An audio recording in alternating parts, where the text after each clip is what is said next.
আলহামদুলিল্লাহিল্লাযী হাদানা লিনাহতাদি লাউলা আন হাদানাল্লাহ। সুপ্রিয় দর্শক শ্রোতা, আমরা আলোচনা করছি ইসলামী বিপ্লব সাধনের সংগঠন। আজ আমি আপনাদের সামনে আলোচনা করব ইসলামী বিপ্লব সাধনে সংগঠনের কর্মপদ্ধতি ও কর্মসূচি নিয়ে। আল্লাহ পাক রব্বুল আলামিনের নিকট তৌফিক কামনা করে শুরু করছি আজকের আলোচনা। কর্মসূচি ও কর্মপদ্ধতি একক উদ্দেশ্য সাধনের লক্ষ্যে নেতৃত্বের অধীনে কর্মী বাহিনীর যে ভূমিকা তা যথাযথভাবে আঞ্জাম দেওয়ার জন্য যত নিয়ম কানুন পদ্ধতি কর্মগঠন সংগঠনের পদ্ধতি নেতা ও কর্মী সংক্রান্ত কিছু তথ্য পদ্ধতি কর্মসূচি ইত্যাদি এ পর্যায়ে ইসলামী বিপ্লব সাধনে নিয়োজিত সংগঠনের নিম্নোক্ত বিষয়গুলি আলোচ্য বিষয় হয়ে দাঁড়ায়। সুপ্রিয় উপস্থিতি, আমাদেরকে বুঝতে হবে যে একটি সংগঠন বিপ্লব সাধনের জন্য সংগঠনের যে কর্মসূচি কর্মপদ্ধতি থাকবে তা নিম্নরূপ: গঠন প্রকৃতি ও গঠনতন্ত্র, কর্মনীতি, নেতা ও কর্মী সংক্রান্ত দলীয় নীতি পদ্ধতি, কর্মপদ্ধতি ও সংগঠন পদ্ধতি, কর্মসূচি ও পরিকল্পনা। এই কয়েকটি কাজের সংস্পর্শে সম্মিলিত পদ্ধতি হলো কর্মসূচি ও কর্মপদ্ধতি। ইসলামী বিপ্লব সাধনে আমাদেরকে অবশ্যই এই বিষয়গুলির দিকে খেয়াল রাখা অতীব জরুরি হবে। গঠন প্রকৃতি ও গঠনতন্ত্র। ইসলামী বিপ্লবে নিয়োজিত সংগঠন প্রকৃতি নির্ধারণ হয় কোরআন এবং সুন্নাহর আলোকে। গঠন প্রকৃতি সম্পর্কিত লিখিত ও দলিলকে আধুনিক পরিভাষায় বলা হয় গঠনতন্ত্র বা সংবিধান বা কানুন। সংগঠনের সদস্যবৃন্দ বা মজলিসের শুরা বা গঠনতন্ত্র তৈরি করে থাকেন, সংশোধন করে থাকেন। কোরআনের নীতি ও সুন্নাহর নীতির পলিসিকে সামনে রেখে এই গঠনতন্ত্র তৈরি হয়ে থাকে। এই গঠনতন্ত্রে সংগঠনের উপাদানগুলির প্রয়োজনীয় সংজ্ঞা ও ব্যাখ্যা বিশ্লেষণ বর্ণনা করা হয়। গঠনতন্ত্রের উদ্দেশ্য, লক্ষ্য, কর্মনীতি, সদস্যপদ, নেতৃত্বের কাঠামো নির্ধারণ, বাইতুল মাল ইত্যাদি সম্পর্কে সুস্পষ্ট ধারণা থাকে। সাংগঠনিক কাঠামো স্তর বিন্যাস করা হয়: সদস্যপদ বাতিল, বহিষ্কার, নেতৃত্বের অপসারণ, নির্বাচন পদ্ধতি, গঠনতন্ত্র সংশোধন পদ্ধতি সংক্ষেপ ও সুস্পষ্টভাবে লেখা থাকে। সংগঠনের গঠনতন্ত্র এক পবিত্র দলিল। সংগঠনের অধীনস্থ সকলেই এই গঠনতন্ত্রকে মেনে চলার সুস্পষ্ট ওয়াদার ভিত্তিতে কোনো ব্যক্তি সদস্যপদ লাভ করতে পারে বা নেতৃত্বের দায়িত্বভার গ্রহণ করতে পারে। তাই শৃঙ্খলার পরিপন্থী গঠনতন্ত্র বিরোধী কোনো কার্যকলাপ কোনো অবস্থাতেই গ্রহণযোগ্য নয়। উল্লেখ্য বিষয় যে সংগঠনের গঠনতন্ত্র গঠন পদ্ধতি অবশ্যই কোরআন এবং হাদিসের আলোকে হওয়া বাঞ্ছনীয়। কোরআন হাদিসের আলোকে যদি কোনো গঠনতন্ত্র না হয় অথবা তার মধ্যে যদি কোনো রকমের ভুল ত্রুটি থাকে অথবা কোনো রকমের গুজামিলের আশ্রয় থাকে, কোনো শিরকের গন্ধ থাকে, তাহলে এই গঠনতন্ত্র দিয়ে কখনো ইসলামী বিপ্লব সাধন করা সম্ভব হবে না। ইসলামী সংগঠনের গঠনতন্ত্রের মৌল বিষয়সমূহ: উক্ত সংগঠনের শুরুতেই আকীদা বিশ্বাস, সংগঠনের লক্ষ্য উদ্দেশ্য সম্পর্কে সুস্পষ্ট উল্লেখ করা দরকার। সংগঠনের জনশক্তির উদ্দেশ্য ঐক্য সাধনে ধারাগুলোর প্রয়োজনীয়তা অনস্বীকার্য। বস্তুত আকীদা, বিশ্বাস ও উদ্দেশ্য লক্ষ্যের মধ্যে কালিমায়ে তাইয়্যিবার ব্যাখ্যা বিশ্লেষণ করা হয়ে থাকে। উদ্দেশ্য লক্ষ্যের ঐক্যের ভিত্তি হলো ঈমান ও আকীদার ঐক্য। সকল প্রকার শিরক মুক্ত, চূড়ান্ত ও সর্বসময় ক্ষমতার অধিকারী, নিরঙ্কুশ মালিকানার সত্ত্বাধিকারী, মানুষের যাবতীয় কল্যাণ ও অকল্যাণের মূল উৎস আল্লাহ তাআলার প্রতি নির্ভেজাল ঈমান পোষণকারী একটি মানব গোষ্ঠী স্বাভাবিকভাবেই এই উদ্দেশ্যের দিকে ধাবিত হয়। সেই ঐক্যই পূর্ণতা লাভ করে যা সকল কর্মে কাজে মুহাম্মদুর রাসূলুল্লাহ সাল্লাল্লাহু আলাইহি ওয়াসাল্লামের নেতৃত্ব ও মানদণ্ডের স্বীকৃতির মাধ্যমে। আল্লাহ ও রাসূল সাল্লাল্লাহু আলাইহি ওয়াসাল্লামের প্রতি এভাবে যথাযথ ঈমান পোষণকারী জনগোষ্ঠীর মধ্যে যে উদ্দেশ্য লক্ষ্য গড়ে ওঠে তা হলো বিশ্ব মানবতার সার্বিক কল্যাণ সাধনের জন্য দ্বীন ইসলাম তথা ইসলামী জীবন বিধান বাস্তবায়নে ইকামতে দ্বীনের মাধ্যমে আল্লাহর সন্তুষ্টি অর্জন। এভাবেই গঠনতন্ত্র সংগঠনভুক্ত জনশক্তিকে আল্লাহর সন্তুষ্টির জন্য দ্বীন কায়েমের প্রচেষ্টাকে একক উদ্দেশ্যে পরিণত করে। উপরোক্ত উদ্দেশ্য ও লক্ষ্যকে যারা জীবনের উদ্দেশ্য ও লক্ষ্যে পরিণত করে, যারা জীবনের সর্বক্ষেত্রে ফরজ, ওয়াজিব ও হালাল হারাম মেনে চলতে রাজি হয় এবং এই গঠনতন্ত্রের অনুসারী ও বাধ্য থাকার স্বীকৃতি প্রদান করে, তারাই সংগঠনের সদস্য হিসেবে শপথ নেয়। সদস্যদের সরাসরি ভোটেই সংগঠনের নেতা নির্বাচিত হয়। দেশের প্রশাসনিক কাঠামোর ভিত্তিতে সাংগঠনিক স্তর বিন্যাস করা হয় এবং প্রত্যেক স্তরের সদস্যদের মতামতের ভিত্তিতে সেই স্তরের কেন্দ্রীয় নেতৃত্বের নির্বাচন হয়, সংগঠনের স্তর বিন্যাসিত হয়। নেতৃত্বের অপসারণ, সংগঠনের পদ থেকে বহিষ্কার, গঠনতন্ত্রের সংশোধন ইত্যাদি সম্পর্কে বিভিন্ন ধারায় সুস্পষ্ট বর্ণনা থাকে।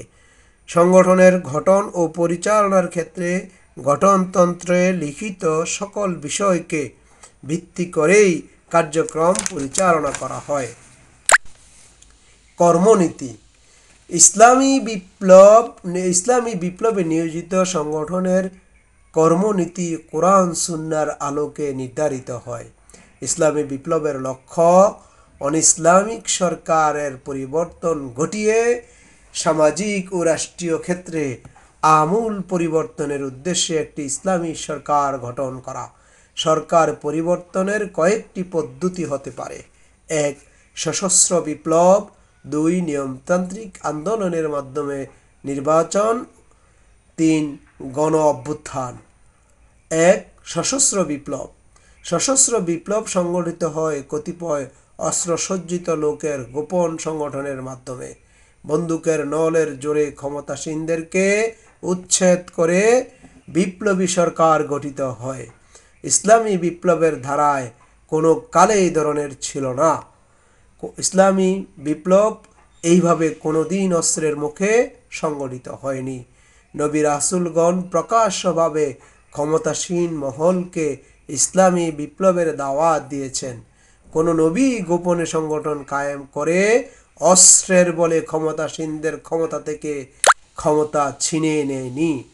তাই গোপন সংগঠন করে সশস্ত্র বিপ্লবের মাধ্যমে ক্ষমতা পরিবর্তন ও ইসলামী বিপ্লব সাধনের কোনো কার্যক্রম আল কোরআন এবং হাদিস ভিত্তিক হতে পারে না। নিয়মতান্ত্রিক আন্দোলন ও নির্বাচন। ইসলামী বিপ্লব সাধনের জন্য নিয়মতান্ত্রিক আন্দোলন সবচেয়ে উত্তম পন্থা। এই ধরনের নিয়মতান্ত্রিক আন্দোলনে জনগণকে ইসলামী জীবন বিধানের প্রতি আহ্বান জানানো হয়। সাথে সাথে দেশের সরকারকেও ইসলামী জীবন বিধানের বাস্তবায়ন ও অনিসলামিক কার্যক্রম বন্ধের আহ্বান জানানো হয়।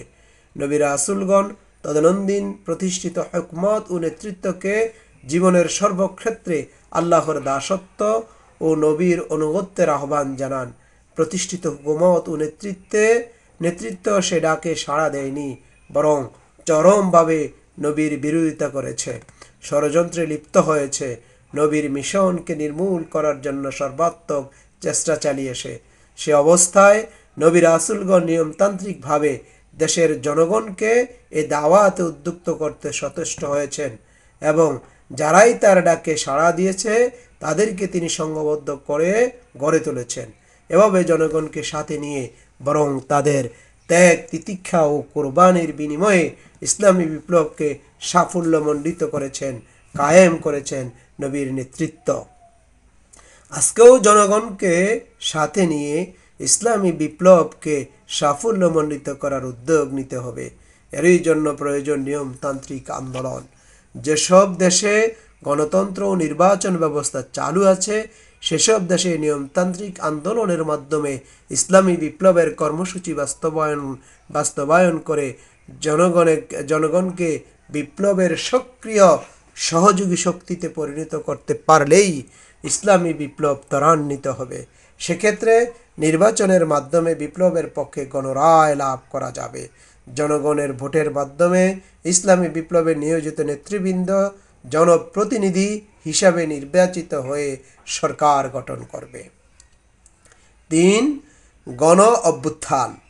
যেসব দেশে গণতন্ত্র চালু নেই, নির্বাচনের মাধ্যমে সরকার পরিবর্তনের ব্যবস্থা নেই, সেসব দেশের সার্বিক জনশক্তিকে ইসলামী বিপ্লবের সহায়ক শক্তিতে পরিণত করতে হবে। ইসলামী বিপ্লবের পক্ষে গণজাগরণের মাধ্যমে গণজোয়ার সৃষ্টি করতে পারলেই ইসলামী বিপ্লবের আশা করা যায়।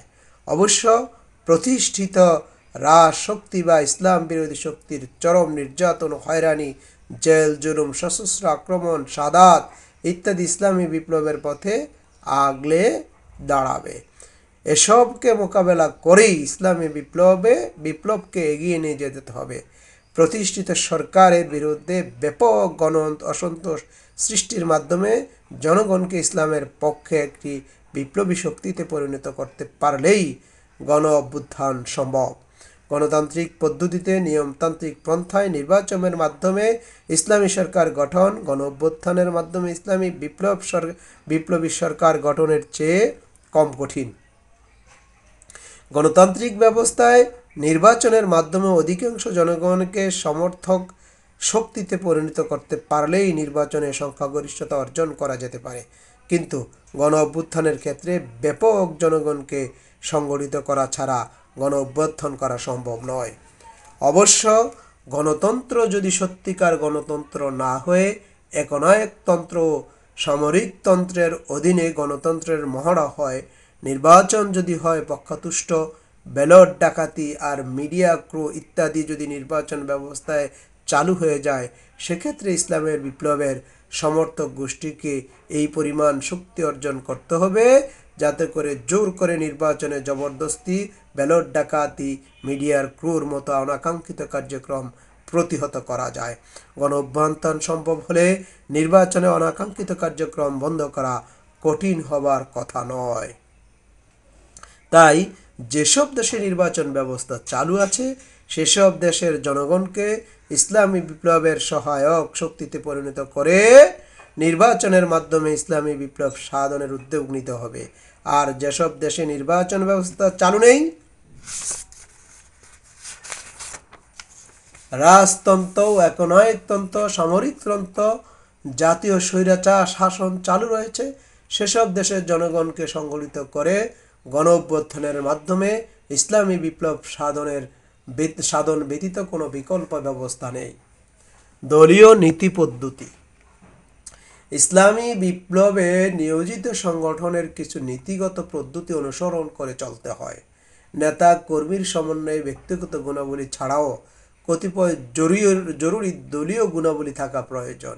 এসব গুণাবলী সহ যেসব দলীয় পদ্ধতি ইসলামী সংগঠনের বৈশিষ্ট্যগুলো নিম্নে আলোচনা করা হলো। ১. নেতার মর্যাদা ও নেতা ও কর্মীর সম্পর্ক। ইসলামী সংগঠনের নেতার মর্যাদা উলিল আমরে এর মর্যাদা, অর্থাৎ কোরআনে যেভাবে বলা হয়েছে আতিউল্লাহা ওয়া আতিউর রাসূলা ওয়া উলিল আমরি মিনকুম, তোমরা আল্লাহর অনুগত্য করো রাসূলের এবং তোমাদের মধ্যে যারা হুকুম দেওয়ার অধিকারী তাদের। সূরা নিসার 59 নম্বর আয়াতে এই কথা বলা হয়েছে। এই আয়াতের ভিত্তিতে নেতার আদেশ পালন করা কর্মীদের জন্য ওয়াজিব। নেতা অবশ্যই আদেশ দেওয়ার ক্ষেত্রে কর্মীর অবস্থা বিবেচনা করবেন। কর্মী যেন কোনো ওজর পেশ করলে তা বিবেচনা করবেন। কর্মীর প্রতি নেতার যে দরদ ও সহমর্মিতা তা যথাযথভাবে খেয়াল রাখবেন। এসব বিষয় বিবেচনা রেখে নেতা যে আদেশ দিবেন কর্মী তা নির্দ্বিধায় মেনে নিবেন এবং শরীয়ী দৃষ্টিতে তা পালন করবেন। এমনকি নেতার আদেশ দান ও কর্মীর আদেশ পালন দুটোই দিনের কাজ হিসাবে পরিগণিত হবে। 2. শৃঙ্খলা ও টিম স্পিরিট।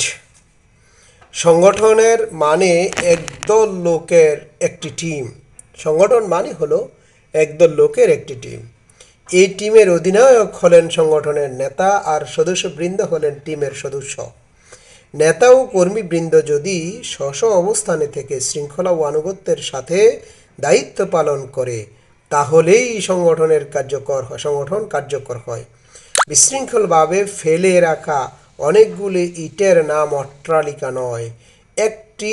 এই ইটগুলিকে অট্টালিকার রূপ দিতে হলে দক্ষ কারিগরের মাধ্যমে সিমেন্ট বালি সহ তাকে সুশৃঙ্খলভাবে গড়ে তোলা হয়। এজন্য প্রয়োজন আনুগত্যের। তাই সংগঠনের অপরিহার্য শর্ত হলো নেতা ও কর্মীকে টিম স্পিরিট নিয়ে একটি টিমের মতো কাজ করা। টিম স্পিরিটের জন্য যেমন প্রয়োজন শৃঙ্খলার, তেমনি প্রয়োজন অপরের সহযোগিতার। এর জন্য আরও প্রয়োজন সময়ানুবর্তিতা। ইসলামী বিপ্লব সাধনের জন্য সংগঠনের সিদ্ধান্ত নিতে হবে। সিদ্ধান্ত বাস্তবায়নের জন্য পরিকল্পনা নিয়ে তা বাস্তবায়ন করতে হবে। এই সিদ্ধান্ত গ্রহণ ও পরিকল্পনা বাস্তবায়নের জন্য সুশৃঙ্খলভাবে একটি টিম স্পিরিটের প্রয়োজন। টিম স্পিরিট নিয়ে পারস্পরিক সহযোগিতার ভিত্তিতে কাজ করে যেতে হবে। এ প্রসঙ্গে আল্লাহ সুবহানাহু তাআলা পবিত্র কুরআনুল কারীমের সূরা আস-সফ এর সেই আয়াতটি উল্লেখ করা হয়েছে। উল্লেখযোগ্য এই আয়াতে আল্লাহ সুবহানাহু তাআলা বলেন, ইন্নাল্লাহা ইউহিব্বুল্লাযীনা ইউকাতিলুনা ফী সাবিলিহি সাফফান কাআন্নাহুম বুনিয়ানুম মারসুস। নিশ্চয়ই আল্লাহ তাআলা তাদেরকেই ভালোবাসেন যারা সারিবদ্ধভাবে তারই পথে এমনভাবে লড়াই করে যেন তারা সীসা গলিত প্রাচীর, যাকে আমরা সীসা ডালা প্রাচীর বলে চিনে থাকি। এখানে সীসা ডালা প্রাচীরের ন্যায় মজবুত হয়ে সারিবদ্ধ হয়ে লড়াই করে মুমিনরা আল্লাহ তাআলার ভালোবাসা লাভ করবেন, এই কথাই বলা হয়েছে। এই আয়াত থেকে আমরা যে শিক্ষা লাভ করতে পারি তা হলো কেবলমাত্র আল্লাহ তাআলার তাসবিহ পাঠ এবং ইবাদত করলেই আল্লাহর ভালোবাসা অর্জন করা যায় না, বরং এর জন্য প্রয়োজন আল্লাহর দ্বীনের বিরোধী শক্তির সাথে আল্লাহ তাআলার পক্ষ হয়ে লড়াই করা। আল্লাহর পথে লড়াই করা একা করা যায় না, মুমিনদেরকে দলবদ্ধ হয়ে লড়াই করতে হয়। দলবদ্ধভাবে লড়াইয়ের ক্ষেত্রে সারিবদ্ধ হয়ে অর্থাৎ শৃঙ্খলার সাথে লড়াই করতে হয়। শৃঙ্খলার সাথে লড়াইয়ের জন্য প্রয়োজন নেতার আনুগত্য ও পারস্পরিক সহযোগিতা।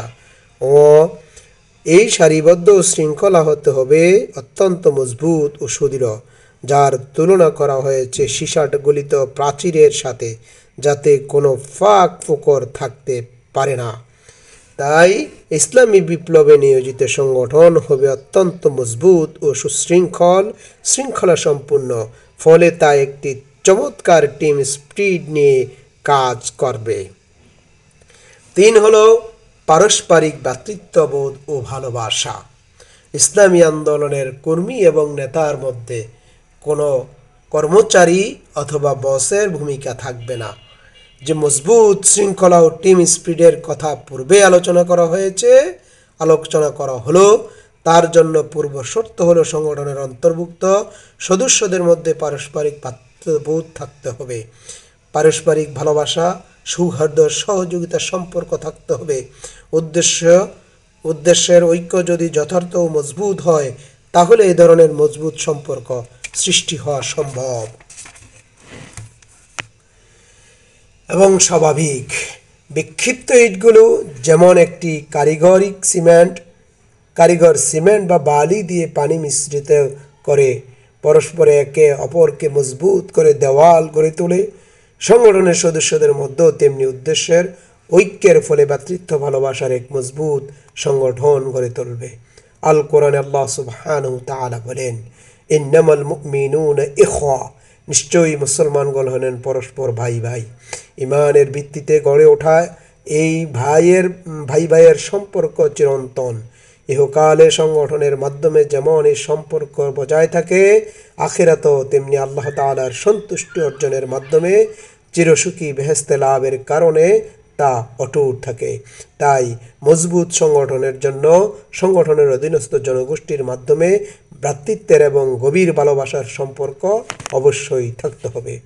এই সম্পর্ক আধুনিককালে ইসলামী সংগঠন প্রতিষ্ঠায় সৈয়দ আবুল আলা মওদুদীর ইসলামী আন্দোলন ও সাফল্যের শর্তাবলী বইতে সুন্দরভাবে আলোচনা করা হয়েছে।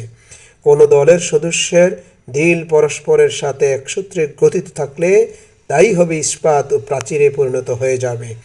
আর এই দিলগুলো একসূত্রে গ্রাথিত হতে পারলে আন্তরিক ভালোবাসা ও পারস্পরিক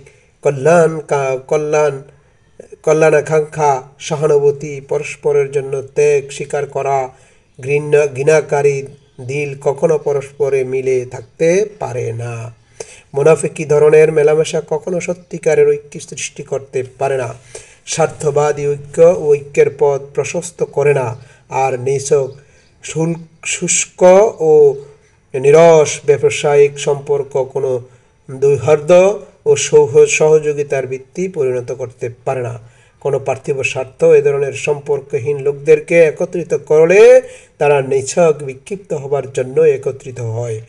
আর এই কোনো মহৎ কাজ সম্পাদন করার পরিবর্তে নিজেদের মধ্যে হানাহানি করেই শেষ হয়ে যায়।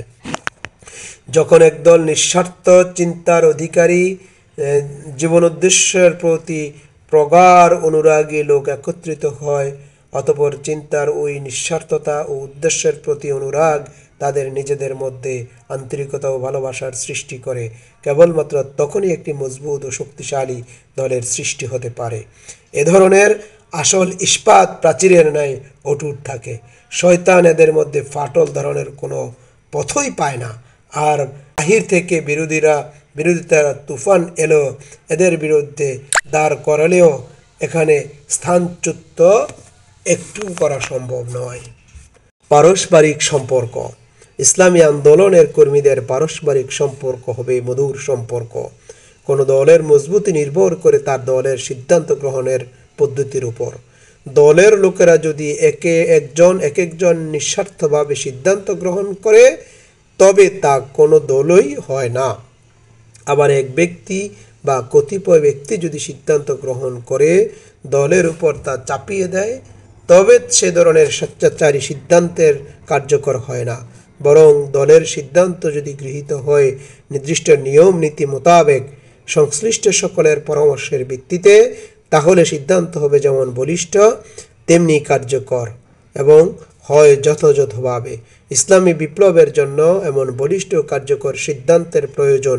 তাই আল্লাহ সুবহানাহু ওয়া তাআলা পবিত্র কুরআনুল কারীমে বলেন, আমুরুহুম শুরা বাইনাহুম। তাদের কার্যাবলী হবে পারস্পরিক পরামর্শের ভিত্তিতে।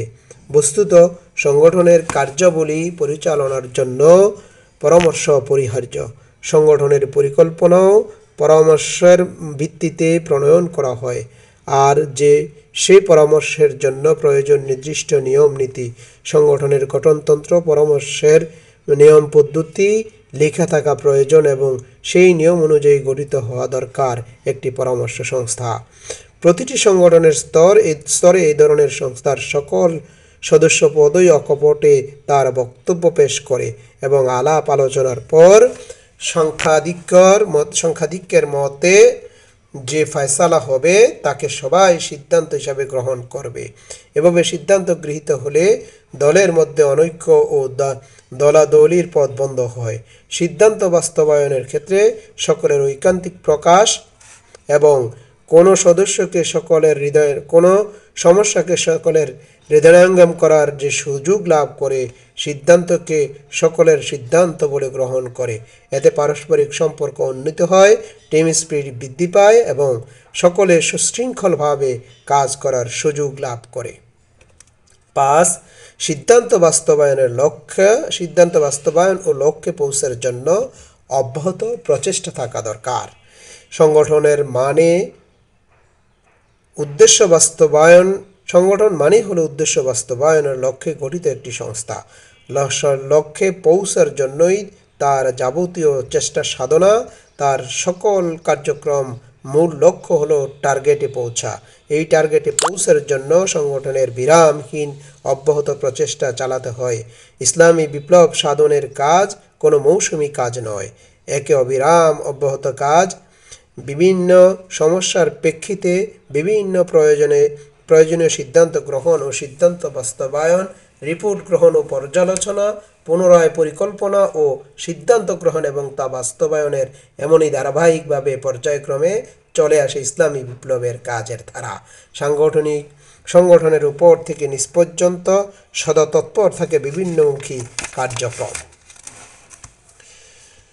6 হলো সংশোধনের উদ্দেশ্যে সমালোচনা।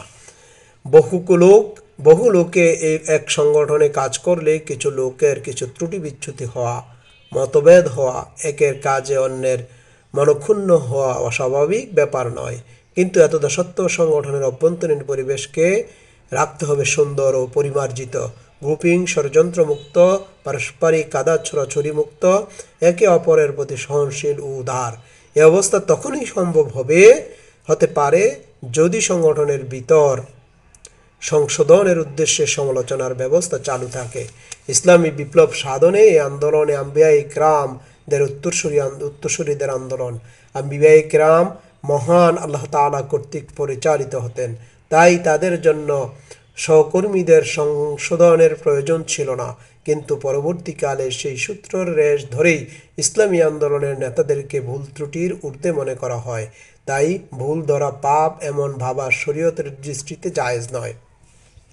এ ব্যাপারে শরীয়তের বিধান হলো, নেতা বা কোনো সহকর্মীর কোনো কাজ তার কাছে প্রশ্নবোধক মনে হলে নির্দ্বিধায় এবং অকপটে একটি অনুকূল পরিবেশ সংশ্লিষ্ট ব্যক্তিকে প্রথমে বলতে হবে। প্রাথমিক আলাপ আলোচনার মাধ্যমে ভুল বোঝাবুঝি দূর হয়ে যেতে পারে। তা না হলে পরবর্তী পর্যায়ে বৈঠকাদিতে ওঠানো যেতে পারে। কিন্তু সর্বদা সমালোচনার ভাষা পরিহার এবং মার্জিত হতে হবে। সংশোধনের উদ্দেশ্যে যে তা করা হচ্ছে তা সুস্পষ্ট হতে হবে। দায়িত্বশীলের কার্যক্রম ও সমালোচনা হতে পারে, কিন্তু সর্বদাই তা হতে হবে পরিবেশকে আরও উন্নতি করা এবং পরিবেশ সম্পর্কে আরও প্রীতিপূর্ণ করা, অনৈক্যের ও মনোমালিন্য দূর করা এবং সর্বোপরি একটি সুষ্ঠু সাংগঠনিক অবস্থার সৃষ্টির লক্ষ্যে। সমালোচনা ব্যবস্থা যদি এর বিপরীত অবস্থার সৃষ্টি করে, তবে সে ধরনের সমালোচনা কাম্য নয়। নীতি বিরোধী গর্হিত পথে ন্যাক নিয়তে সমালোচনার বিপরীত অবস্থার সৃষ্টি হতে পারে, তাই সর্বাত্মকভাবে তা পরিত্যাজ্য হবে। বরং সেই সংগঠনের মজবুতের ভিত্তির উপর গড়ে উঠেছে যাদের সাংগঠনিক কার্যক্রমের ভিতরেই সমালোচনার পথ খোলা রয়েছে, সেক্ষেত্রে পদ্ধতি মোতাবেক সমালোচনার ব্যবস্থা জারি রাখলে সংগঠনে আসতে পারে না মতবিরোধ, দলাদলি, গ্রুপিং, ষড়যন্ত্র, কোন্দল ও ভাঙ্গন। এমত অবস্থায় একটি মজবুত সংগঠন গড়ে উঠবে যা মঞ্জিলে মকসুদের প্রতি দ্রুত এগিয়ে যাবে বলে আমি বিশ্বাস করি। সুপ্রিয় দর্শক শ্রোতা, আজ আমি আপনাদের সামনে অত্যন্ত গুরুত্বপূর্ণ বিষয়গুলি আলোচনা করলাম। ইসলামী বিপ্লব সাধনের জন্য ইসলামী বিপ্লব সাধনের সংগঠনের যে কার্যক্রমগুলি বা কর্মগুলি রয়েছে, কর্মসূচিগুলি রয়েছে, আল্লাহ পাক রব্বুল আলামিন যেন আমাদেরকে সঠিকভাবে তা আঞ্জাম দেওয়ার তৌফিক দান করেন। এই বলে শেষ করছি। আমা তৌফিক ইল্লা বিল্লাহ। আসসালামু আলাইকুম ওয়া রাহমাতুল্লাহি তাআলা ওয়া বারাকাতুহু।